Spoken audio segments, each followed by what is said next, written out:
Hello everyone, welcome to UPSC guide. आज की date है 31 अगस्त और हम देखेंगे क्या क्या इंपॉर्टेंट करंट अफेयर्स अवेलेबल थी द हिंदू न्यूज़पेपर में। तो स्टार्ट करते हैं। सबसे पहले ये एक न्यूज़ कवर है जहां ICAR यानी Indian council of agriculture research के बारे में न्यूज़ आई है। अब ये सोच रही है कि 2700 साइंटिस्ट को ये रिक्रूट करे। अब ये रिक्रूट करे या ना करे, कैसे करे, ये सब तो हमारे एग्जाम पॉइंट ऑफ व्यू से इंपॉर्टेंट नहीं है। हमारे लिए इंपॉर्टेंट है ये बॉडी, तो इसी में देखेंगे। और हालांकि हमने बहुत बार इसे डिस्कस किया हुआ है, राइट, तो एक बार दोबारा आपकी रिवीजन हो जाएगी। तो Indian council of agriculture research ये ऑटोनॉमस बॉडी है, याद रखनी है आपको। काम क्या करती है, तो कोऑर्डिनेट करती है एग्रीकल्चर एजुकेशन और रिसर्च जो भी इंडिया में है उससे। ये रिपोर्ट किसे करती है, तो department of agriculture research and education को, जो मिनिस्ट्री ऑफ एग्रीकल्चर के अंडर आती है। अब यूनियन मिनिस्टर ऑफ एग्रीकल्चर आप सर्व करते हैं एज अ प्रेसिडेंट। और ये लार्जेस्ट नेटवर्क है एग्रीकल्चर रिसर्च और एजुकेशन इंस्टीट्यूट, अगर एग्रीकल्चर में बात की जाए, पूरी वर्ल्ड में। इस्टेब्लिश कब की गई थी, तो 1929 में की गई थी। दूसरी न्यूज़ को देखते हैं। अभी तक इंडिया ने डिसीजन नहीं लिया है पाकिस्तान की जो इनविटेशन SCO मीटिंग के रिगार्डिंग। तो हमारे लिए SCO मीटिंग तो ज़रूरी नहीं है, पर SCO हमारे लिए इंपॉर्टेंट हो सकती है। तो शांघाई कॉपरेशन ऑर्गेनाइजेशन, क्योंकि आपको पता होगा ऑर्गेनाइजेशन वगैरह UPSC बॉडीज पूछती है, राइट।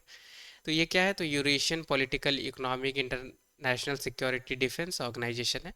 इस्टेब्लिश किसके द्वारा की गई है, तो चाइना और रशिया के द्वारा। कब, तो 2001 में। ये वर्ल्ड की लार्जेस्ट रीजनल ऑर्गेनाइजेशन है अगर जियोग्राफिक स्कोप या पॉपुलेशन में बात की जाए तो। आपको याद रखनी है, वर्ल्ड की लार्जेस्ट रीजनल ऑर्गेनाइजेशन है। अब ये कुछ फैक्ट्स हैं या डेटा हमें ये भी पता होना चाहिए। तो 80% जो यूरेशिया की एरिया है वो ये कवर करती है, और 40% वर्ल्ड की पॉपुलेशन। अब SCO सक्सेसर है शांघाई 5 की, आपको याद रखनी है, जो 1996 में फॉर्म हुई थी। और किस किस कंट्री ने शांघाई 5 को फॉर्म किया था, तो चाइना, कजाकिस्तान, किर्गिस्तान, रशिया और तजाकिस्तान। तो आपको ये याद रखनी है, बेसिक चीज़ें हैं, UPSC पूछ सकती है। आगे बढ़ते हैं, कुछ और डिटेल्स को देखेंगे। अब 2017 को SCO, इंडिया और पाकिस्तान ने SCO को ज्वाइन किया। आपको याद रखनी है, इंडिया और पाकिस्तान, या इंडिया कब मेंबर बनी इसकी, तो 2017 में। उससे पहले एज अ ऑब्जर्वर कंट्री की स्टेटस इसे मिली थी। अभी हमारे लिए इंपॉर्टेंट क्यों है, क्योंकि ईरान 2023 में ऐड की गई है इसमें, पर 2024 में UPSC ने तो नहीं पूछा। अब इम्पॉर्टेंट फिर क्यों है हमारे लिए, क्योंकि बेलारूस जुलाई 2024 को इसे भी ऐड कर लिया गया। तो UPSC पूछ सकती है कि कौन सी रिसेंटली कंट्री ऐड की गई है SCO की ग्रुप में, तो ऐसे करके UPSC पूछ सकती है, ठीक है। तो बेलारूस 2024 में ऐड हुई है, ईरान 2023 में ऐड हुई है, और 2017 में इंडिया पाकिस्तान ऐड हुए हैं। अब हेडक्वार्टर्स कहाँ है SCO की, तो बीजिंग, चाइना। बढ़ते हैं आगे।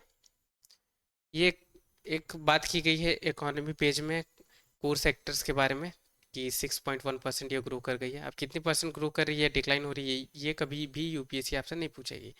हमारे लिए इंपॉर्टेंट हो सकती है core sectors. Direct question frame हो सकती है कि इंडिया के कौन कौन से कोर सेक्टर्स हैं, आप बताएं। तो कौन कौन से कोर सेक्टर्स हैं, coal, crude oil, natural gas, refinery products, fertilisers, steel, cement और इलेक्ट्रिसिटी। आपको अच्छे से याद होनी चाहिए, डायरेक्ट क्वेश्चन इस पे बन सकती है इकोनॉमी के टर्म्स में। बढ़ते हैं आगे। ये अभी RBI ने कुछ दो प्लेटफॉर्म्स के बारे में बात की है अभी, यूनिफाइड लेंडिंग इंटरफेस और open credit enablement network, ocean. तो ये दोनों के बारे में बात की है, इन दोनों को हम थोड़े से समझने की कोशिश करेंगे। अब ओपन क्रेडिट इनेबल नेटवर्क या यूनिफाइड लेंडिंग इंटरफेस ये क्या है, तो ये लेंडिंग प्रोसेस जो इंडिया में है लोन वगैरह की, उसे आम, आसान करने के लिए ये दो इंटरफेस लाई गई है। इंटरफेस यानी आप कह सकते हैं एक टाइप की सॉफ्टवेयर है, ठीक है। तो UPSC पूछ सकती है रिसेंटली देखी गई है ULI या ओशियन ऐसे करके, या recently open credit enhancement network या यूनिफाइड लेंडिंग इंटरफेस देखी गई है, किस चीज़ से रिलेटेड है, तो लेंडिंग प्रोसेस इन इंडिया, यानी लेंडिंग प्रोसेस से ये रिलेटेड है। ऐसे UPSC तो कम ही चांसेस है पूछे, पर इसके बारे में पूछ सकती है, ठीक है, क्योंकि ये शॉर्ट फॉर्म है। तो फुल स्टेटमेंट ना लिख के आपसे पूछे कि OCEN यानी ओशियन, ये न्यूज़ में देखी गई है, ये किस चीज़ से रिलेटेड है, तो आपको पता होना चाहिए ये लेंडिंग प्रोसेस से रिलेटेड है। अगर ULI या ओशियन दोनों के बारे में शॉर्ट फॉर्म करके पूछे, तो आपको याद रखना होगा कि ये लेंडिंग प्रोसेस है। अब बढ़ते हैं आगे। ये टर्की ने अभी 100 IS मेंबर्स को अभी कैप्चर किया है, ठीक है, सस्पेक्ट किया है हालांकि, पर ये तो यूपीएससी आपसे नहीं पूछेगी, पर आप ये मैप के पर्पस इंपॉर्टेंट हो सकती है हमारे लिए, वही हम समझने की कोशिश करेंगे। तो ये देख सकते हैं टर्की, कौन कौन सी कंट्री से बाउंड्री शेयर होती है टर्की की। तो यहाँ देख सकते हैं Georgia, Armenia, Iran, Iraq, Syria और बुल्गारिया। तो ये कुछ कंट्रीज़ हैं जिनसे इनकी बाउंड्री शेयर होती है। अब हम कुछ कुछ इंपॉर्टेंट चीज़ देखेंगे जो हमारे एग्जाम पॉइंट ऑफ व्यू से इंपॉर्टेंट हो सकती है, ठीक है। मेन इसी सी को बताने के लिए मैंने ये न्यूज़ आपके लिए कवर किया था। तो यहाँ देख सकते हैं ये यूक्रेन है वैसे, ये सी ऑफ अजूब है। अब हम यूपीएससी आपसे नॉर्थ टू साउथ पूछ सकती है, या साउथ टू नॉर्थ पूछ सकती है, बीच में से, या स्टार्टिंग या लास्ट से। तो वैसे ये इंपॉर्टेंट हो सकती है, अदरवाइज नहीं भी है इंपॉर्टेंट, तो हमें पता होना चाहिए कौन कौन सी सी बॉडीज़ अवेलेबल है टर्की के आसपास, क्योंकि यूपीएससी पूछ सकती है। तो यहाँ देख सकते हैं सी ऑफ अजूब, उसके बाद आती है ब्लैक सी, ब्लैक सी के बाद आएगी सी ऑफ मरमरा, इसके पास एजियन सी आएगी, इसके बाद मेडिटेरियन सी आएगी।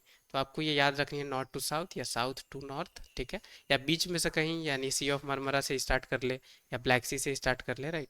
तो ऐसे हमें पता होना चाहिए। आगे बढ़ते हैं। ये ला, ये लास्ट इंटरनेशनल पेज पे एक न्यूज़ आई हुई है जहाँ पैसिफिक आइलैंड्स की मेंबर्स ने कोई पुलिस प्लान ऐसा ज्वाइन करा हुआ है। तो ये पुलिस प्लान वगैरह यूपी से नहीं पूछेगी आपसे, ठीक है। अब ये पैसिफिक आइलैंड्स पे कौन कौन कंट्री आती आइलैंड्स हैं वो सब आपसे पूछ सकती है। और कुछ समय पहले ओशियाना आइलैंड्स की या कंट्रीज़ के बारे में भी बात हो रही थी, तो वो दोनों हम देखेंगे इसमें। तो आप ये देख सकते हैं पैसिफिक ओशियन में जो आइलैंड्स हैं उन्हें तीन पर्टिकुलर ग्रुप वाइज ऐसे डिवाइड किया गया है, जिस ठीक है, जैसे माइक्रोनेशिया, मेलेनेशिया और पॉलिनेशिया। अब ये इनमें कौन कौन सी कंट्रीज आती है मैं आपके साथ डिस्कस कर लेता हूँ, मे बी यूपीएससी पूछ सकती है आपसे कि पॉलिनेशिया में की कौन कौन सी आइलैंड्स हैं, राइट, या माइक्रोनेशिया की कौन कौन सी आइलैंड्स हैं, या मेलेनेशिया की कौन कौन सी आइलैंड्स हैं। और पिछले साल भी ये न्यूज़ में थी, हालांकि यूपीएससी ने नहीं पूछा, दोबारा न्यूज़ में है, तो चांसेस है ऐसा क्वेश्चन फ्रेम हो सकती है। तो हम सबसे पहले देखेंगे माइक्रोनेशिया में, ठीक है। अगर ये इमेज आपको विजिबल नहीं है तो मैं आपसे रिक्वेस्ट करूंगा, आप गूगल पे पैसिफिक ओशियन करके अगर आप सर्च करेंगे तो सबसे पहले विकीपीडिया की लिस्ट ऑफ पैसिफिक ओशियन, आप पैसिफिक आइलैंड्स आपको दिख जाएगी, उसको क्लिक करेंगे, वहाँ ये इमेज आप डाउनलोड कर सकते हैं, ठीक है। तो माइक्रोनेशिया में कौन कौन सी कंट्री है, तो मरीना आइलैंड्स है, फिर कैरोलिना आइलैंड्स है, इधर पलुआ आइलैंड्स है, मार्शल आइलैंड्स है और किरिबाती। अब मेलिनेशिया में अगर हम बात करें तो New Guinea, Bismarck, Solomon Islands, San Cruz Islands, Vanuatu Islands, New Caledonia Islands, Fiji.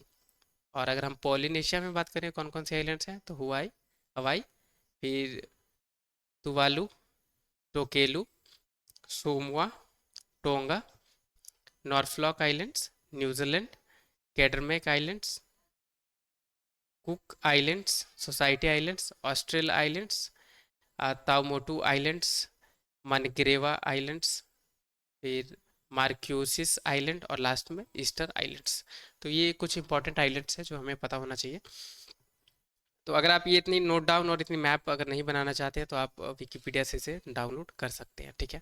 हालांकि अगर विजिबल है तो आप ऐसे लिख सकते हैं, माइक्रोनेशिया आपने नोटपैड में लिखा, फिर उसके नीचे आप लिख ले जैसे मरीना, कैरोलिना, मार्शल, किरिबाती, ऐसे करके आप आइलैंड्स को भी प्रिपेयर करके जाएं, क्योंकि पिछले साल न्यूज़ में थी और इस साल भी है, चांसेस है पूछ सकती है आपसे। बढ़ते हैं दूसरी इंपॉर्टेंट चीज़ में, जो है ओशियाना कंट्रीज़ के बारे में। ओशियाना कंट्रीज़ के बारे में न्यूज़ थी पिछले ईयर, पर यूपीएससी ने तो नहीं पूछा, पर हमें पता होना चाहिए कौन कौन सी पर्टिकुलर कंट्री हैं जो ओशियाना कंट्रीज़ के अंदर आती है, ठीक है। तो Australia sorry, Fiji, Kiribati, Marshall Islands, Nauru Islands, फिर New Zealand, Palau, Papua New Guinea, Samoa, Solomon Islands, Tonga, Tuvalu Islands और वनातू आइलैंड्स। तो आपको याद रखनी है ये कुछ ओशियाना कंट्रीज़ के आइलैंड्स हैं, यूपीएससी पूछ सकती है, ठीक है। और चांसेस कम है कि पोलिन, पर अब यूपीएससी का भी कोई ठिकाना नहीं है, अब कुछ कुछ हार्ड क्वेश्चंस भी रहती हैं, राइट, तो वहाँ ऐसे फ्रेम कर सकती है, तो आपको ध्यान देना होगा। द हिंदू में कवर्ड है तो हमें इसे प्रिपेयर ही करना होगा, हमारे पास और कोई ऑप्शन नहीं है। तो बढ़ते हैं आगे। तो आज की वीडियो में बस इतना ही, उम्मीद करूंगा कि आपने बहुत सारी नॉलेज गेन करी होगी। अगर वीडियो आपको पसंद आई होगी तो लाइक ज़रूर करें, चैनल पे नए हैं अभी तक सब्सक्राइब नहीं किया तो प्लीज़ चैनल सब्सक्राइब करें। तो मिलते हैं डेली करंट अफेयर्स की जो वीडियो है नेक्स्ट डे पे, और इस वीडियो के बाद डेली एमसीक्यू की वीडियो आएगी, आप उसे भी ज़रूर वॉच करें। Thank you so much, have a great day ahead.